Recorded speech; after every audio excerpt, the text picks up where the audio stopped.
The Kashmir Valley in lockdown for the 5th consecutive day. Deserted streets, downed shutters, provocative graffiti scrawled across the walls by rage-filled young men, and anxious troops trying to avert the next big flare-up.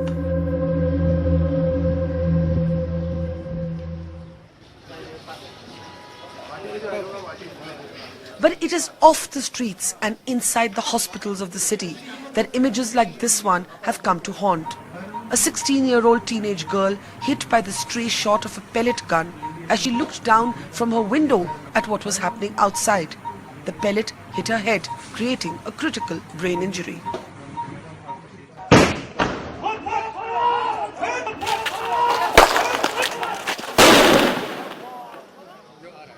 In ward after ward, on bed after bed, the lethal consequences of the pellet gun, ironically said to be a non-lethal crowd control weapon, are now evident.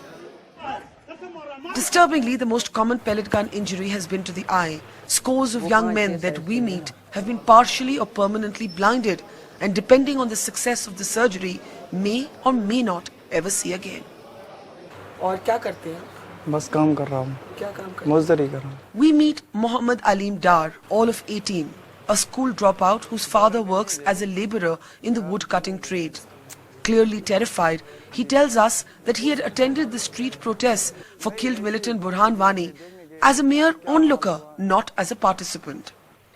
Aleem has just been operated on, one of more than 100 eye surgeries performed by doctors in the last few days. But doctors are not fully confident that his vision will return in his injured eye. आप क्या protest में निकले थे? नहीं, ऐसे ही निकले थे सड़क पर. आप प्रोटेस्ट में थे भी नहीं? नहीं. तो आप अपने काम से निकले थे? ऐसे ही देखने गए थे सड़क पर. अच्छा, फिर क्या हुआ? फिर उन लोगों ने पैलेट मारी थी वहाँ से. पैलेट मारी क्राउड को भगाने के लिए? जी. अभी आपकी आंख का क्या हाल है? कुछ नहीं दिख रहा है. कुछ नहीं दिख रहा. आलिम, जब पैलेट एकदम से लगी तो क्या सेंसेशन थी? मैंने सोचा था मैं मर गया वहाँ. इतनी जोर से लगी? इतनी जोर से लगी. और एकदम से रोशनी चली जाती है? हाँ, वही.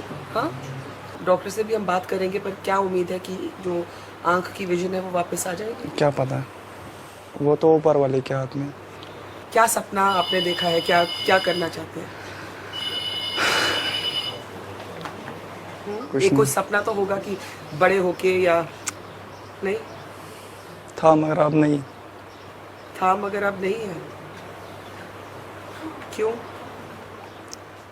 जब आँखें चले गई तो. Across the bed from him is a boy even younger. Bilal Ahmed is a class 11 student and all of 16. He did join the protesting crowds as they clashed with security forces, but insists that they did not throw stones or provoke the use of a pellet gun. Bilal, आप school में पढ़ते हैं? जी ma'am.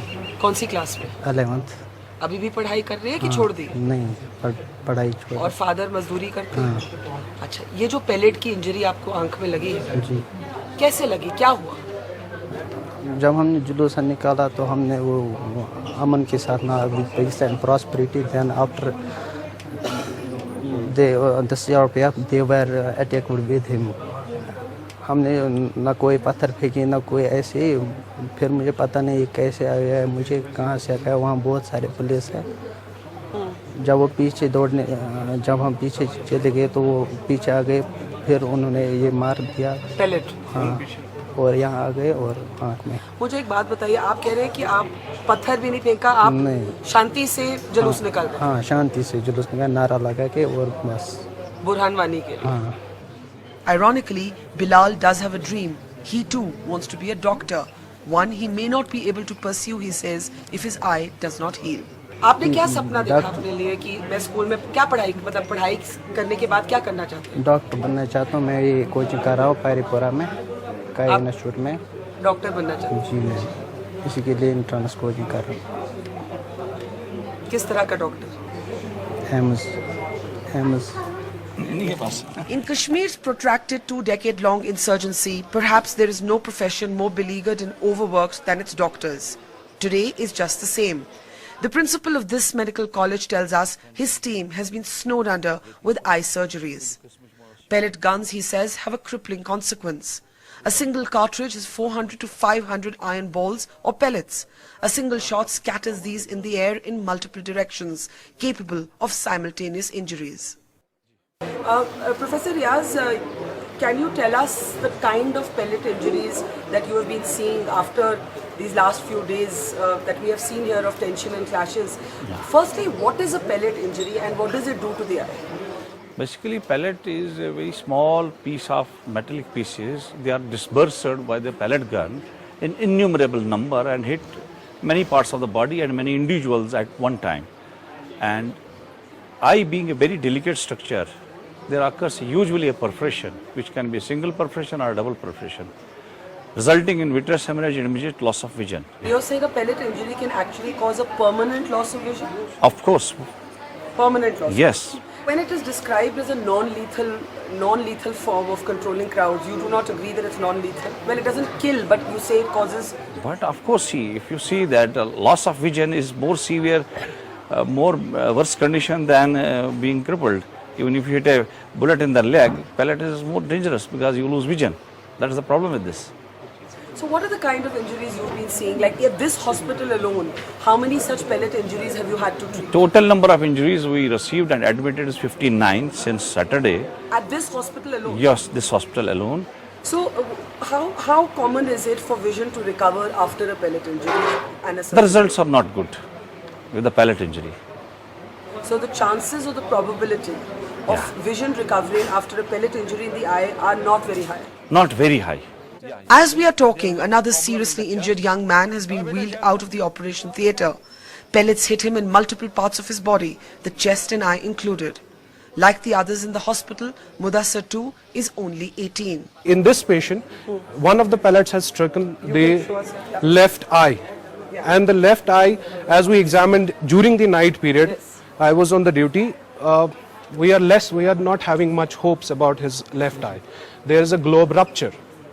The second thing is that the same pellets are there in the abdomen. You can see a lot of pellets, and all of them, this is the umbilicus, this is the waist. Everything is above waist. There is not a single pellet below the waist. So everything is directed on his chest, abdomen and face. Both lungs are injured.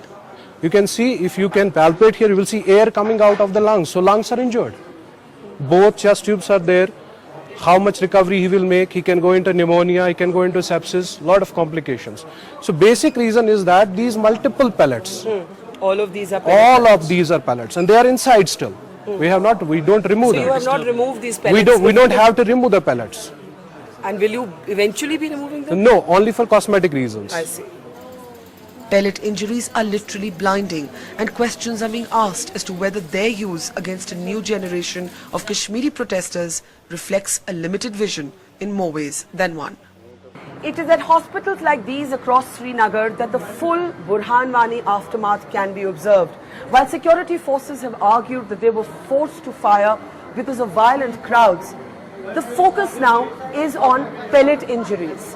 So many young men we met, many of them still in school, may never be able to see properly again because of pellet injuries, raising the question as to whether pellet guns, especially when fired above the waist, as we saw with so many people here in this hospital, is really the best and the most appropriate way to control crowds in such a volatile situation.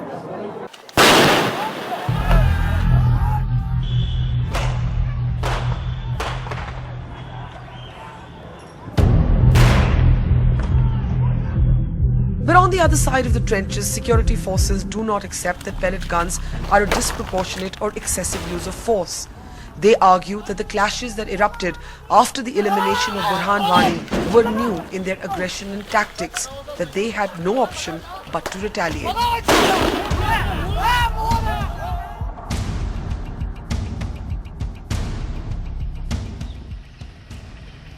At the ICU of the Army's base hospital in Srinagar, 14 police officers and paramilitary men are undergoing treatment.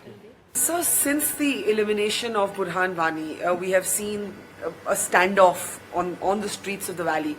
How many casualties of security forces has this base hospital received, and what is the nature of the injuries?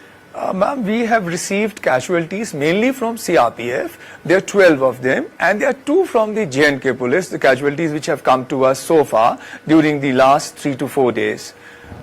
Most of these casualties have been splinter injuries, and they could be treated promptly, but there are few of the cases where the splinters have gone into the abdomen or inside the chest. They had to be operated upon, and they were promptly treated and managed well. They all are recovering. There are 2 casualties similar, one splinter injuries from the J&K police. All of them are stable at the moment in a hospital and are recovering. The police say that 9 different government establishments and police stations or chowkis were torched and set ablaze by the crowd. They argue that the protesting mob often outflanked them as hundreds sometimes charge towards security posts and camps.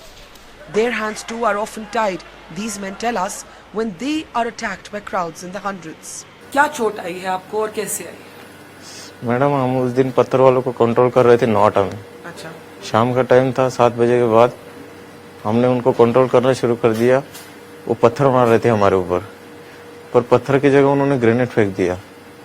Blast में Splendor थोड़ा पेट में चला गया था और chest में। तो मुश्किल होता होगा कि एक तरफ रिस्ट्रेंट का भी ऑर्डर रहता है तो कैसे संभालें, लेकिन जब लोग कहते हैं कि ज्यादा फोर्स यूज किया गया तो आप क्या कहेंगे? बहुत मुश्किल है। जे.एन.के में तो हमारे लिए बहुत मुश्किल है कंट्रोल करना, क्योंकि अभी वो ग्रेनेड थ्रो कर रहे, कल फायर करेंगे हमारे ऊपर।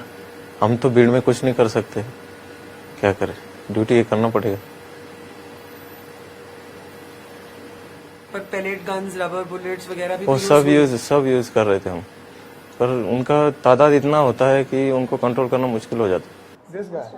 In the surgical ward of the hospital, doctors point to an injury brought in just yesterday. A bandage frames his broken frame. 34-year-old Nisar Ahmed Bhatt is Kashmiri himself. He was pelted with stones that fractured his face, and thus he is unable to talk. On the bed next to him is B. Shivaya, a CRPF soldier from Andhra Pradesh, still wearing the scars on his face. He speaks haltingly of the conflict of the last few days. In the end, he says, "These boys, they are our own people. How can we shoot at them? We should not." क्या हुआ, कितना लोग था भीड़ में?